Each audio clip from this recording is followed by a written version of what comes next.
You'll see some of these players that will be playing on our team in this league. They'll be on TV one day, some of these players. That's the talent level. The exposure they get in playing in front of colleges, playing in front of the competition level that we're going to be providing. They get to hone in their skills in a relaxed atmosphere. Thanks for joining us on Louisiana's Playground Podcast, your roadmap to all things Lake Charles, Louisiana. I'm Brady Raynard. And I'm Jillian Corder. We're excited to bring you the authentic stories and experiences of Southwest Louisiana with all the tools you need to build your own personal Lake Charles itinerary. And you guessed it, another terrific show coming your way. Episode 44, we talk to the general manager. That's such a cool title in sports, isn't it?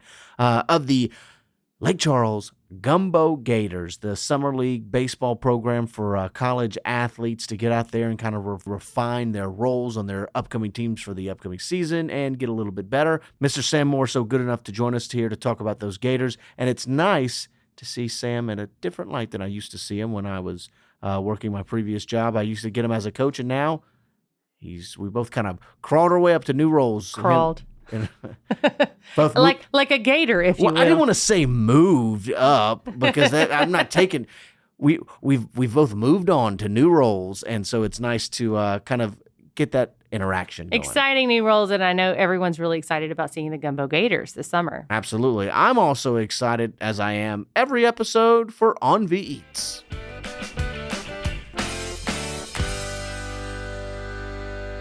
For On V Eats this week, we headed over to Tia Juanita's in downtown Lake Charles. About a decade ago is when they opened their doors, and they actually went through a bit of a revamp about 2 years ago where they kind of changed some things in the interior, the menu, their food. It's such an eclectic mix of Louisiana and Mexican food kind of in this really interesting marriage that ends up just being beautiful for your taste buds. Yeah, they've got everything from homemade boudin to queso, which they're really known for. It's so good.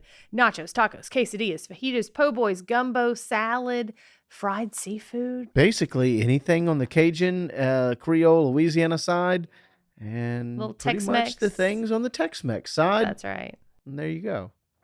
We need a name for Louisiana Mexican food. Tex-Mex doesn't quite do it.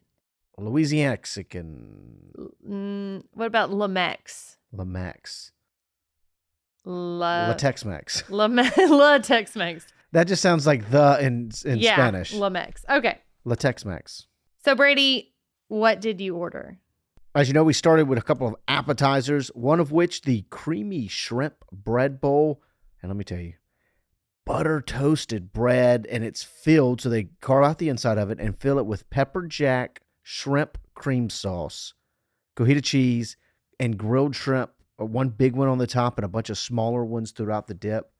Oh my goodness. It's also one of those, like, it's so beautiful to look at meals that you really hate to be the first one to dig into it. But once it's going, you can't stop. It's got that beautiful seafood flavor, which you know exactly what I'm talking about, as it kind of runs through that cheese and every bit of shrimp. It's an explosion of shrimp flavor. I mean, it was just so beautiful, and it was so crispy with the either the bread that you kind of ate it with or the tortilla chips that they bring with it. And it's like, I don't know how to say it, maybe like elevated queso dip at the end of the day. Yeah, really good. And I'm the one who tore into the actual bread itself and not just ate it with chips. I had to have some of the bread because that's, my speed. And it was absolutely delicious. Super buttery. Yeah. Had a good crunch to it as well. A very unique taste that you're not going to get very many places. And so it should be a must order if you go. Yeah. And I had the boudin balls. It was 2 house-made boudin balls. They make that boudin in-house. It's really meaty. So a lot of times when you're eating boudin balls or boudin in general, it can be heavy on the rice and not on the meat. And sometimes it can be good or bad, but it kind of falls apart in your hand. This didn't. This was really meaty. It held together tons of great flavor. Super crispy too. Breaded, fried. It was served with a jalapeno ranch dressing, which I kept asking for more. It was just two boudin balls, but I needed, 3 things of ranch for it. I had to keep asking for more on that, and it was really, really good. I need to know the ranch secret. We were actually talking to the manager and chef there about the ranch. I asked specifically, and he avoided the question, which was, how did you make this? That whole, He was like, "Oh yeah, it's really good, isn't it?" And then left me hanging. So Yeah, but what's in it? But it's so good. He did not give away any secrets. But hey, I'll keep coming back for that. It's good. And those boudin balls are so interesting because they've got that great salty kind of fried food flavor, and the crust is so great. And like as you said, so meaty, so much flavor. I'm not a big boudin fan, and I tore through them. So very, very good. Now, as far as the entrees, we're just getting started. That's right. I got the crab cake po' boy. So it's 2 crab cakes on a toasted hoagie. Really, really good. And it's topped with their house-made sassy sauce is what it's called. And it's kind of a hot. Do you have to snap when you say it? Sassy sauce. Yeah. And I liked their sassy sauce. Okay, I like that. You got to say it like that every time. No, really good. It's spicy though. That sauce, I mean, and you're looking at me and laughing. I'm aware. For me, for the average eater, it was spicy. It had some real kick to it. So, you know me, I grabbed the ranch and drowned the sandwich in it. Dunk it. The crab cakes you can get either grilled or fried. I got them grilled. That's the way I was told to order them. That is the way that they suggest to get them. And it was really, really good. In fact, I only ate half of it and took the rest home. And good news, it reheats well.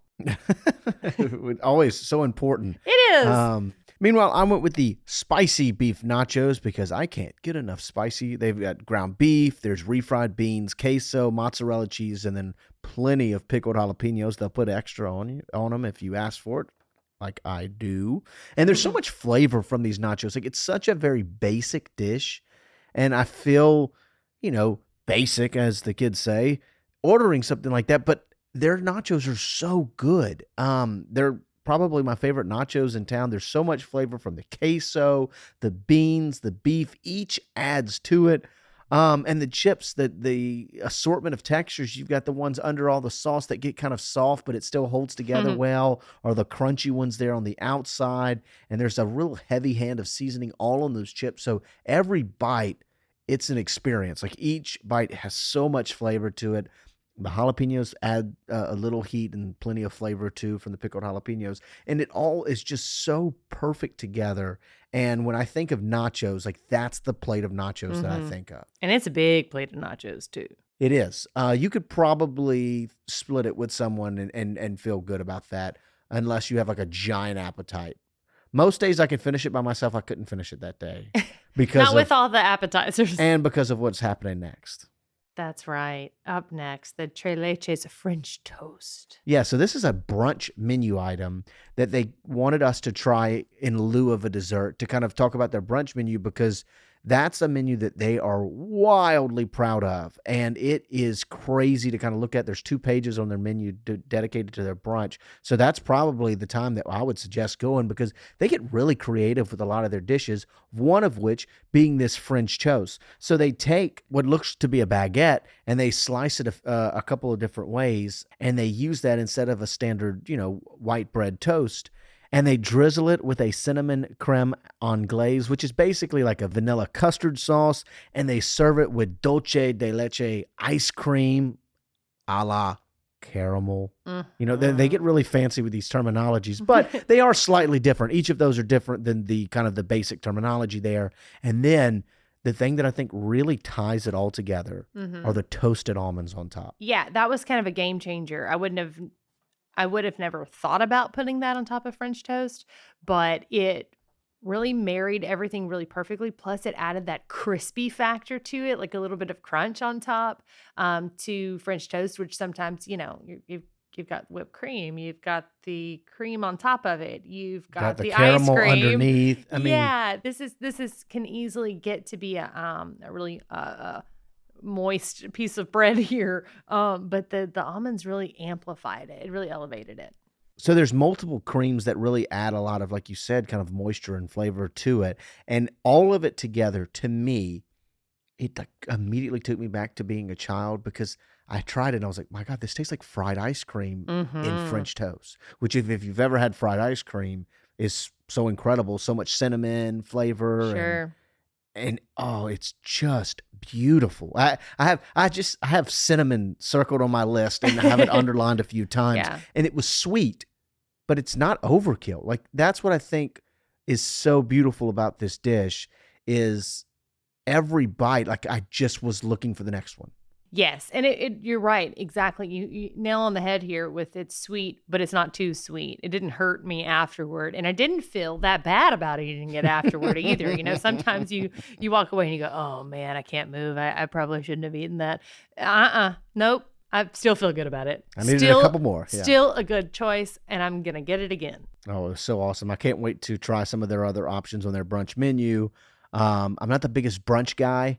But maybe you are. But maybe I am after having that. I definitely need to go pass by a few more times. And the good thing is that it's situated right in downtown Lake Charles on Ryan Street, in the heart of it all, in the heart of all of the action. So whether you're coming to Lake Charles to visit a parade or one of our music festivals downtown that we've got going on, anything like that. It's right off the interstates, if you will, between 210 and I-10. It's in a really great location and really walkable from other things, including my workplace. I can just walk right over and get some more of that French toast. And she does.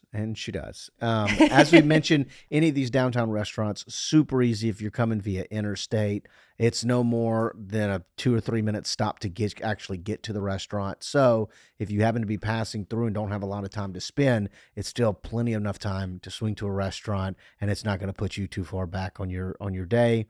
So come and definitely try them out if you happen to be passing by. Yeah, add Tia Juanita's to your list. From a great meal to a great guest, we welcome on Sam Moore, the general manager of the Lake Charles Gumbeaux Gators. Played college ball at Louisiana Tech and coached in Texas and at several local high schools here in Louisiana, including Sulphur, Iowa, Vinton, and Leesville. Welcome to the show, Sam. Thanks for having me. It's going to be a great day. Southwest Louisiana is known for our big city amenities and small town charm, which makes for a variety of experiences that someone can add to their itinerary when visiting, from the types of food to outdoor adventures. But before we get started today, we'd like to talk to everyone about how they play in Louisiana's playground. Are you ready for some rapid fire questions? Let's go. All right. Number one, crawfish or gumbo? Crawfish all day long. Why? Because just the culture and the taste, and I'm a spicy guy. I just love crawfish. Spicy, huh? Love it spicy. Okay. It can never be too hot. That's right. Okay. So your next question, poolside or beachside? Definitely beachside. Okay. Love Why the is that? beach. We have a beach that we go to, Crystal Beach, where I like sitting in my car. You can drive on the beach. You can put your tent up, and you can just stay out there all day. And, if you want to get in the water, you can get in the water, but you don't have to. So it's just more of a party environment. And so you get to see a little bit of everything on the beach. See, the party guy strikes again here. It's true. But I like how you said driving my car, and you know what he's rolling in. Oh, you drive a Jeep? Yeah, I was going to say, We're if the you have a Jeep, Jeepsters. you have to choose beachside as your answer. That's it. You got to give the old beach wave. And drop the top. Two Jeepers talking to each other. Yes. Shout out to anybody driving a minivan out there. What? Whoa. Yeah, we're cool too. Just don't put us in sand. Okay, number 3, concert or comedy show? Oh, concert all day long. I love swamp pop music. So I love concerts. I've got a few guys that are buddy of mine that play in bands, and I'm definitely a concert type guy. Okay, and around Southwest Louisiana, you can certainly find that. Every day of the week, even on Sundays. All right, so let's get to it and talk about the reason why you're here. And I guess let's start on a holistic level. What are the Gumbeaux Gators, and what is the Texas Collegiate League? Well, the Gumbeaux Gators is a collegiate baseball team, and we're made up of college players. And these college players have had to play this past spring, and they had to have remaining eligibility left. And we also, in this league, you're allowed 2 high school players that are going on to play college baseball. Okay. And so we were fortunate enough to land 2 good players here from Barb High School, and Kason Bellard and Owen Galt. So that's our 2 high school players. And what they do is they they play in a league called the Texas Collegiate League, which is made up of 6 teams. We have 3 teams from Texas. We have the Brazos Valley Bombers, the Seguin River Monsters, the Victoria Generals, and we now have 3 teams for Louisiana, Acadiana Cane Cutters, Baton Rouge Rougarou, and your Lake Charles Gumbeaux Gators. And that makes up the Texas Collegiate League. But there's 3 from Louisiana, 3 from Texas. When are we changing the name of this league? Well, this league has been in existence since 2004, so they're going on 20 strong years of being a Texas Collegiate League. Our commissioner is John Wilson, does a tremendous job with this league, and so we're probably going to stay the Texas Collegiate League. We're just going to win the league. There you go. We'll put our stamp on it that way. So this league. I'm not an athlete. I don't watch a ton of baseball. So explain this to me. This is just another opportunity for these athletes to showcase and refine their skill set outside of their normal seasons. Yes, most of our players. Sometimes we don't get a lot of frontline players that kids that put in a lot of reps, especially with the pitching staff. So we are very monitored on how you get your repetitions. We get a lot of players that were maybe second string guys who didn't get 50 at bats, 70 at bats, and they need reps to stay sharp. Even though they're a big part of their college program, at the end of the day, you can only play 9 players, 10 players. And so some of these guys don't get the necessary reps. And so we're here to give them those reps in a very, very competitive league, the Texas Collegiate League, very competitive. So they're going to see 90, 94 miles an hour every day.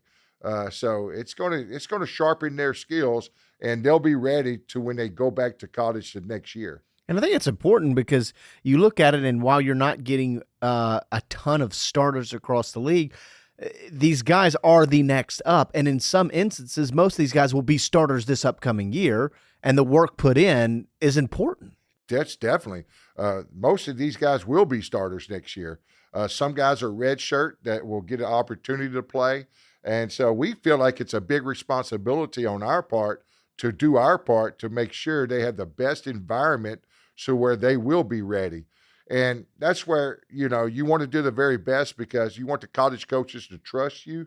And that gets into your next questions as we get going on. But that's how we develop our teams. Well, that's what I was going to ask. So you're general manager, you get to build this roster. How do you find these guys? Well, the very first thing, I use my contacts and kind of helps out a lot because even coaching high school, I had to have a lot of contacts with the collegiate coaches because of recruiting. And so my first job is to call the college coaches, and I let them know, hey, we've got this team. We have these spots available. Who do you recommend? And they will recommend the players to us. We kind of follow their lead.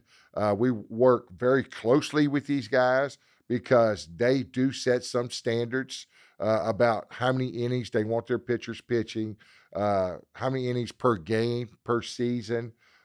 If you could play this guy in this position, this is where we're looking at him next year. He's probably going to convert to the outfield. Can you get him from some outfield play? Those type of things. So we rely heavily on the college coaches. So ultimately, kind of an extension at the end of the day of what's each of these programs are being ran. No doubt. That's the way we look at it. We're an extension of their collegiate season. This is a big part of it because then you can get into recruiting as well because I'm getting some second-year junior college guys who are also looking for a place to play at the 4-year level. So there'll be scouts at this game to watch these guys. It's very intense, even though we'll talk about the setting that we'll be playing in. It's still a very intense competitive league. This is such an exciting thing for Lake Charles to have their own team. So what was the process of getting that here? Yeah, it's funny you asked that because we knew we wanted to do something next level baseball here in Lake Charles. And me and my boss, Senior Vice President Eric Zartler, were just taking a trip to Baton Rouge to talk to Ronnie Rance about maybe hosting some exhibition games with the Rougarou and those guys. Hey, do you guys want to come to Lake Charles? Because we're a baseball hotbed here in Lake Charles. And he goes, well, it's funny you asked that because we're looking for a new franchise and we think Lake Charles would be a perfect fit for that franchise. And so that's what got the ball rolling, was our meeting with Ronnie Rance. And so we identified, once we talked to Ronnie, me and Eric discussed it and we thought it was a great idea. And so we identified a local ownership group, got all the logistics that we needed to do, and we put a plan in place to bring the Gumbeaux Gators to Lake Charles. That's awesome. And you had mentioned it being a hotbed, whether that be, the actual teams and then ultimately the players as they go on to play in the college, and we've got a handful in the pros and all of that. When developing the roster, how important was it to have those local ties for each of these kids going on? Like, what schools are represented here? Well, there was a very good selection process. We wanted to get the best available players, but at the same time, we wanted about half our roster to come locally because at the end of the day, we still have to put people in the stands. We want to make sure that we're a good draw for the local community. So we went out and got some of the best local talent that's off playing, like Parker Morgan, who plays at LSU Eunice, Luke Corville, played at St. Louis Catholic, Evan Jobert plays at St. Louis, went to LSU Eunice, Parker Primo was at Creighton University, but he played locally at Welsh. Gage Trahan at McNeese. We had to get our McNeese flavor. We got Gage Trahan and Marcus Mott, Davis Mesh, who went to Barb High School. So we got a great group. Jake Smith from Rose Pine, who plays at my alma mater, Louisiana Tech. We actually got 3 Louisiana Tech guys because the max you can have is 4 per college. You can't have more than 4. So we have a lot of great local flavor that's on this roster. A lot of state champions, a lot of guys that I remember covering at my old job at KPLC. Sure. A lot of guys that I remember saying their names a lot on broadcast for sure. So, I mean, these guys are really talented. I think it's interesting, too. This league is known for developing talent into the next level. It's not the Cape Cod League, right, that sees all the upper echelon, but that doesn't mean that these guys aren't going to rise to the cream of the crop. Paul Goldsmith, A.J. Minter, these are dudes that are now playing big roles on Major League Baseball teams. A part of their development was here in the TCL. And I'm sure that's kind of pitched to these guys that it's like, look, this is a fundamental part of your college experience. And so you're getting almost a minor league experience on the field. Yes, very good exposure here. You'll see some of these players that will be playing on our team in this league.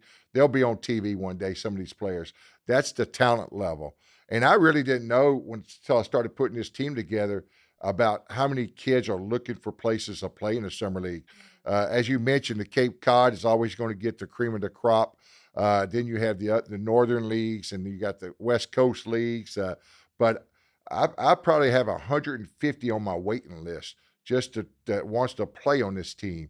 So there's a high demand, but the exposure they get in playing in front of colleges, playing in front of the competition level that we're going to be providing, they get to hone in their skills and in a relaxed atmosphere, but still a very competitive league. So the talent level is a very, very high level.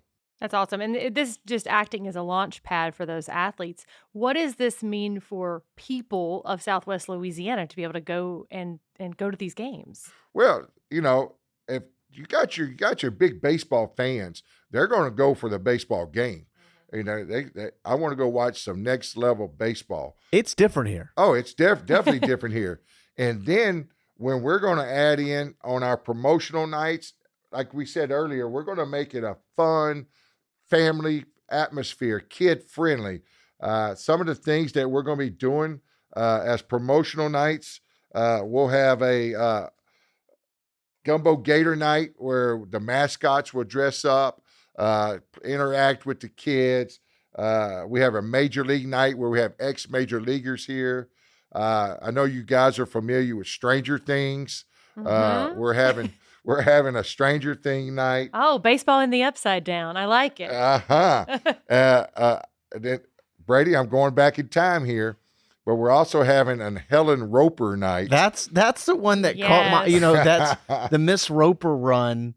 The Mrs. Roper thing Our has just taken off across the this bar country. Crawl. And we saw that with the bar crawl and said, we got to bring that back because it was well attended. A lot of people dressed up. So obviously from Three's Company, the minor character from Three's Company has now had a huge resurgence. Yeah, there's no Suzanne Summer night or nothing like that. No, it's only but Helen Mrs. Roper. She gets it. That's so great. A Margaritaville night. Oh, I like that one. And then we have different nights that it's going to be a standard stay every night. Tuesday is Taco Tuesday. Yes, sir. Wednesday is Ladies Night with bingo. With bingo. Yeah, with bingo. And then, of course, it's going to be a very hot one. It's Thirsty Thursdays with a lot of drink specials. So we're really excited about our nights. We'll save the weekends for the kids, like running the bases and things like that. But we've kind of put it all together pretty good for the fans. I just want to reiterate, bring your family because it's going to be family friendly.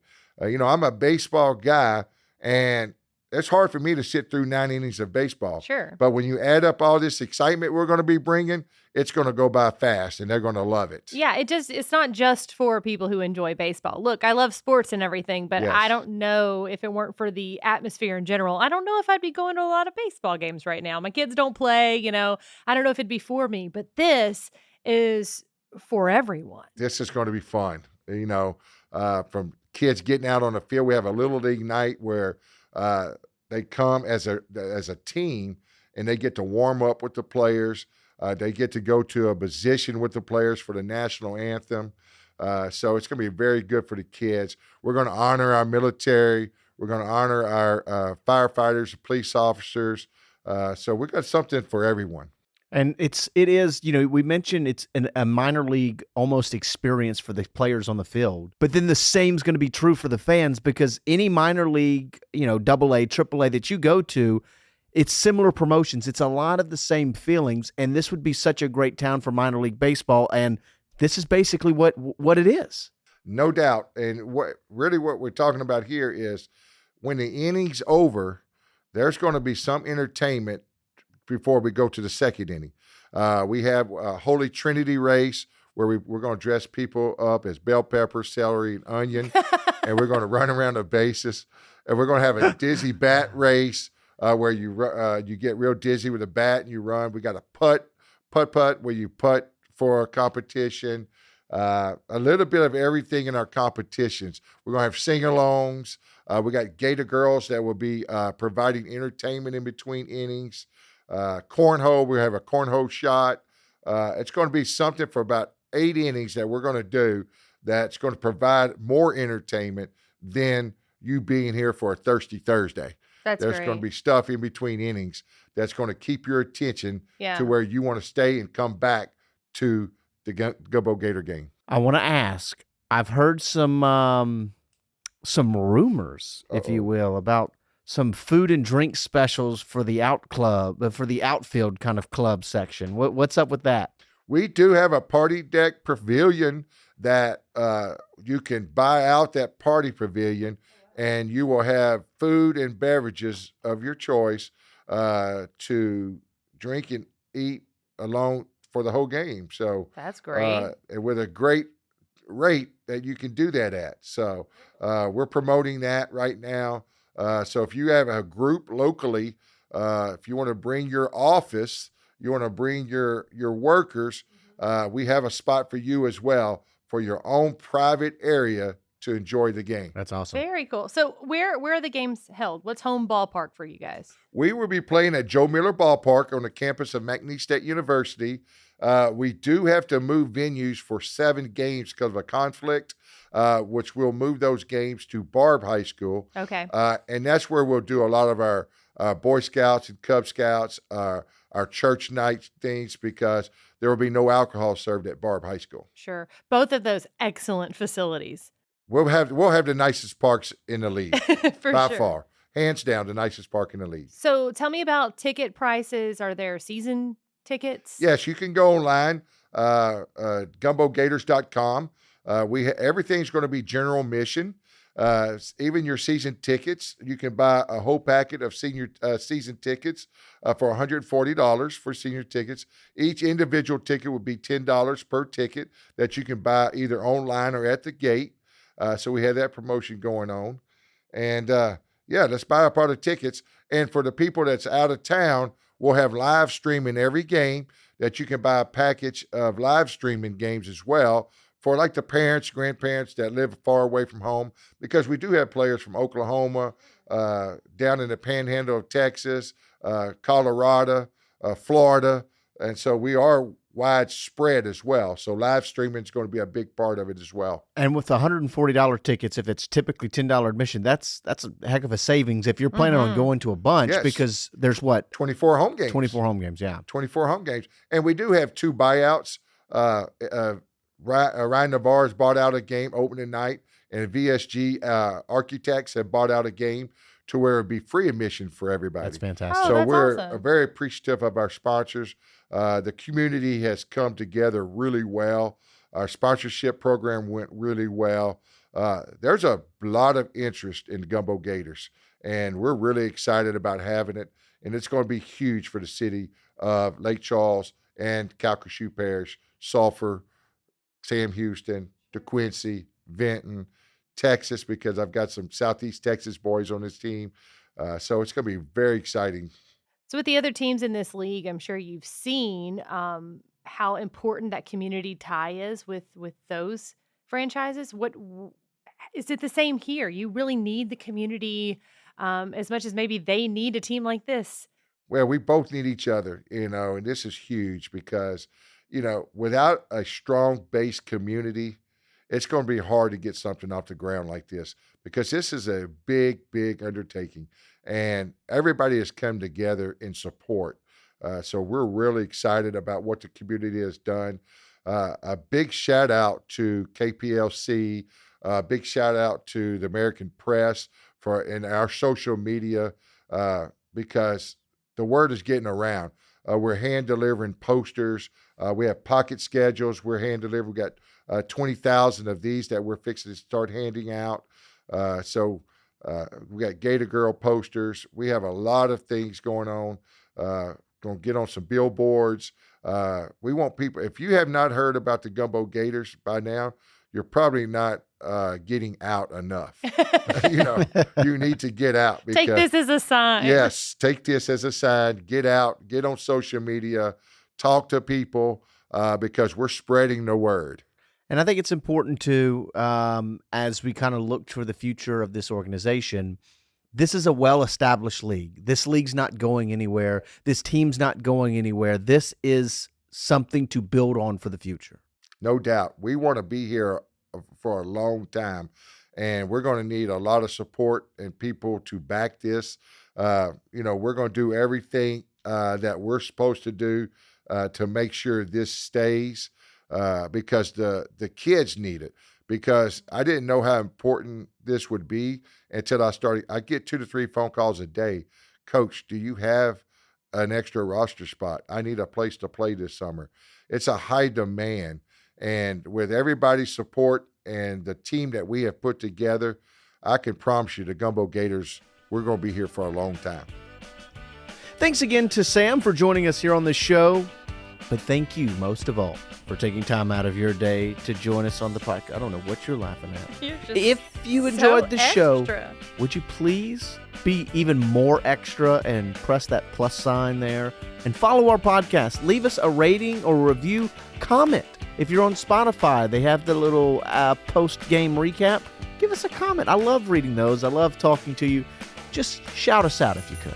That always helps us grow our audience and further share the unique experiences that Lake Charles and Southwest Louisiana have to offer. So go to visitlakecharles.org/podcast for more episodes, advice on where to eat, and events happening this weekend. I'm Jillian Corder. And I'm Brady Raynard. Thanks again for coming to play at Louisiana's Playground.